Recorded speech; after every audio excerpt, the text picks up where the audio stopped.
സ്ഥാനം ഏറ്റെടുത്ത ശേഷം ഫ്രാൻസിസ് പാപ്പ കഴിഞ്ഞ 12 വർഷക്കാലം കഴിഞ്ഞിരുന്ന റോമിലെ സാന്താ മാർത്ത വസതിയോട് പാപ്പ മൂകമായി വിടചൊല്ലി.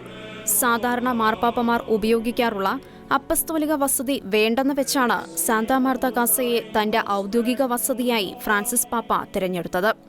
ഏറ്റവും എളിയവനായി ജീവിക്കാൻ ആഗ്രഹിച്ച ഫ്രാൻസിസ് പാപ്പ തന്റെ ജീവിത രീതികളിലും അതേ നിലപാട് തന്നെ പുലർത്തിയിരുന്നു. അതിനുള്ള നിരവധി ഉദാഹരണങ്ങളിലൊന്നാണ് പേപ്പൽ വസതിയായി സാന്താ മാർത്ത കാസയുടെ തിരഞ്ഞെടുപ്പ്. ഫ്രാൻസിസ് പാപ്പയുടെ മരണശേഷം ഭൗതിക ശരീരം സൂക്ഷിച്ചിരുന്നത് സാന്താ മാർത്തയിലെ ഏറ്റവും താഴത്തെ നിലയിലെ ചാപ്പലിലാണ്. വത്തിക്കാനിൽ ഫ്രാൻസിസ് പാപ്പയ്ക്ക് ഏറ്റവും പ്രിയപ്പെട്ട ഇടങ്ങളിൽ ഒന്നായിരുന്നു സാന്താ മാർത്ത എന്നത് നിസ്സംശയം പറയാം.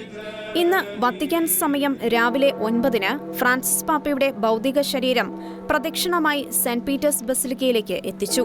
ചടങ്ങുകൾക്ക് കാമറലെങ്കോ കർദിനാൾ കെവിൻ ഫാരൽ നേതൃത്വം നൽകി.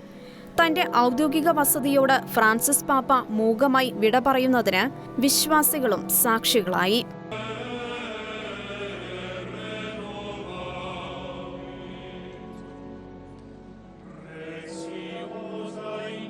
അനവധി തവണ ഫ്രാൻസിസ് പാപ്പ പരിശുദ്ധ കുർബാനയർപ്പിക്കുകയും വചന സന്ദേശം നൽകുകയും ചെയ്ത പേപ്പൽ ബസിലിക്കയാണ് സെന്റ് പീറ്റേഴ്സ് ബസിലിക്ക.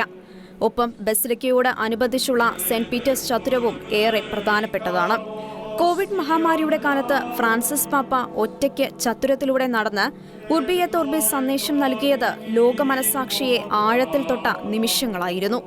ഇന്ന് ആ ചത്തുരം ജനനിബിഡമാണ്. പ്രിയ പാപ്പയെ ഒരു നോക്ക് കാണാൻ പൊരുവെയിലത്ത് വിശ്വാസികളുടെ പ്രവാഹമാണ്. സെന്റ് പീറ്റേഴ്സ് ബസിലിക്കയുടെ പ്രധാന കവാടത്തിലൂടെയാണ് ഫ്രാൻസിസ് പാപ്പയുടെ ഭൗതിക ശരീരം ബസിലിക്കയുടെ അകത്ത് പ്രവേശിപ്പിച്ചത്.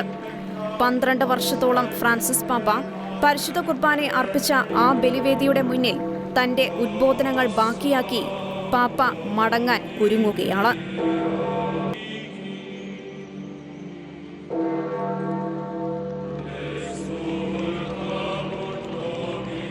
International desk, Shekinah news.